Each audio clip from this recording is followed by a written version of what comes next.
Hello everyone, welcome back to Study Central. इस video में discuss करेंगे हम लोग last type of financial system. Financial system के इंट्रोडक्शन में जो हमने कंपोनेंट्स एंड टाइप देखे थे वो 4 टाइप देखे थे। पहला था हमारा फाइनेंशियल इंस्टीट्यूशंस, फिर था हमारा फाइनेंशियल मार्केट, फिर फाइनेंशियल इंस्ट्रूमेंट्स, फिर थी फाइनेंशियल सर्विसेज। इंस्टीट्यूशंस में बैंकिंग और नॉन बैंकिंग ये सारे आ जाते हैं। उसके बाद आता है फाइनेंशियल मार्केट, यानी कि जहाँ पे purchase and sale of securities होता है। फिर आता है हमारे इंस्ट्रूमेंट्स जैसे कि इक्विटी, शेयर्स, डिबेंचर्स, बॉन्ड, जिसके हम लोग जो कमोडिटीज जिससे हम ट्रेड करते हैं। लास्ट आता है फाइनेंशियल सर्विसेज, यानी कि अब इन सब सारे फैक्टर्स को मिला के फाइनेंस के सेक्टर में हमें जो सर्विस प्रोवाइड करते हैं इन टर्म्स ऑफ फाइनेंस, कि कितना लेना है, कहाँ पे कम इंटरेस्ट है, कहाँ पे ज्यादा इंटरेस्ट है, या आपको फाइनेंस लेने से सारी जो डिटेल्स प्रोवाइड करते हैं, यानी कि इनडायरेक्टली देखा जाए तो आपको फाइनेंशियल सर्विसेज प्रोवाइड करें, उसके अंदर क्या क्या कैटेगरी आती है। तो अभी हम लोग डिस्कस करेंगे फाइनेंशियल सर्विसेज के बारे में कि इसके अंदर क्या क्या है। सबसे पहला आता है हमारा मर्चेंट बैंकिंग। मर्चेंट बैंकिंग यानी कि बिजनेस वाले जो उनकी अलग साइट होती है जिसमें वो बैंकिंग करते हैं, यानी कि वो मर्चेंट बैंकिंग हो जाता है। फिर factoring, credit rating. Credit rating यानी कि आप कितना अच्छा स्कोर बना के चल रहे हैं, क्रेडिट आप अगर ले रहे हैं तो कितनी जल्दी आप पटा ले रहे हैं, उसके हिसाब से आपकी रेटिंग रहती है। फिर आता है brokerage, under writing. Under writing यानी कि अगर आप शेयर्स नहीं बेच पाए तो कितने आपने अंडर राइट कर दिए वो।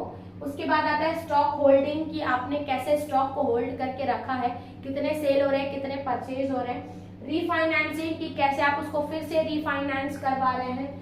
उसके बाद आएगा डिस्काउंटिंग। फिर क्रेडिट कार्ड्स, जितने भी हमारे क्रेडिट कार्ड्स हैं ये एक तरफ से देखा जाए तो हमारे फाइनेंस के सर्विस के लिए तो है।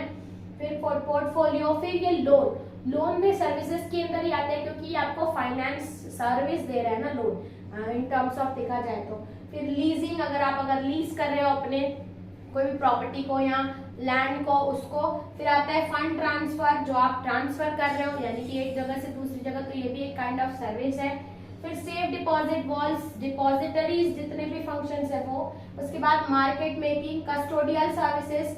कस्टोडियल सर्विसेज के बाद डिपॉजिटरी सर्विसेज, यानी कि देखा जाए तो बैंक्स और फाइनेंशियल मार्केट मिलके जो भी सर्विस आपको प्रोवाइड कर रहे हैं, चाहे वो सेल हो, चाहे परचेज हो, चाहे डिपॉजिट हो, चाहे लॉकर फैसिलिटी हो, ये सारी बैंकिंग या फाइनेंशियल सर्विसेज में ही आएगा। तो ये सर्विसेज आपको हेल्प करती है ताकि आप फाइनेंस को अच्छे से कैरी कर पाओ, आगे तक पहुंचा पाओ, क्योंकि अगर ये सर्विस नहीं होगी तो हमारा फाइनेंशियल सिस्टम जो है वो अच्छे से काम नहीं कर पाएगा।